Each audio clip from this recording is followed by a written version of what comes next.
আসসালামু আলাইকুম everyone, this is Marzia Akter. Welcome to grammar village. কেমন আছেন আপনারা সবাই? আশা করি আপনারা ভালো আছেন। আমি আলহামদুলিল্লাহ ভালো আছি। For today's lesson, we have another part of reading trips. বাচ্চাদের উচ্চারণগুলো, প্রনাউন্সিয়েশনগুলো কিভাবে আরো ভালো করা যায়, সুন্দরভাবে তারা তাদের ওয়ার্ডগুলো, সেন্টেন্সগুলো প্রনাউন্স করতে পারে। সো আজকের ভিডিওতে আমি তারই একটা ট্রিপস আপনাদেরকে দেখাবো। For today's lesson, we have ই এর উচ্চারণ।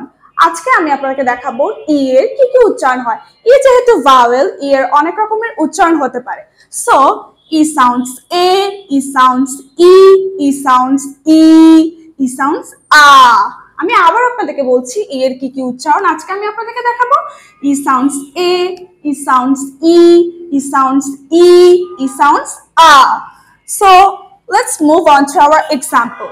So আমরা আমি আগে আপনাদেরকে বলেছি যে ই সাউন্ডস এ। ফর এক্সাম্পল, বা এ গা, বেগ, গা এ টা, গেট, মা এ main. For second one, we have e equal to e. E এর সাউন্ড ই হবে। So for example, we have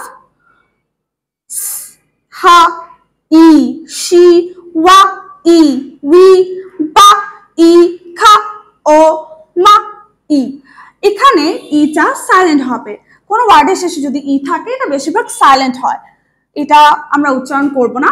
so become. Move on to the third one, E E E, এটা long উচ্চারণ হবে। E E E. For example, E E see, feel, ma, eat, meat. For last one, we have e equal to a. এর sound কিভাবে আ উচ্চারিত হয়। So, for example, ha, a, ha, pa, pa.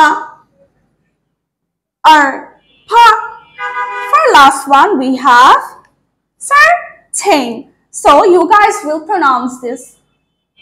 Yeah, you guys are right. Certain. So আজকের মতো এটাই ছিল আমার video. পরবর্তীতে আপনাদের সাথে নতুন কোনো লেসন নিয়ে আমি মার্জিয়া হাজির হব। So bye bye.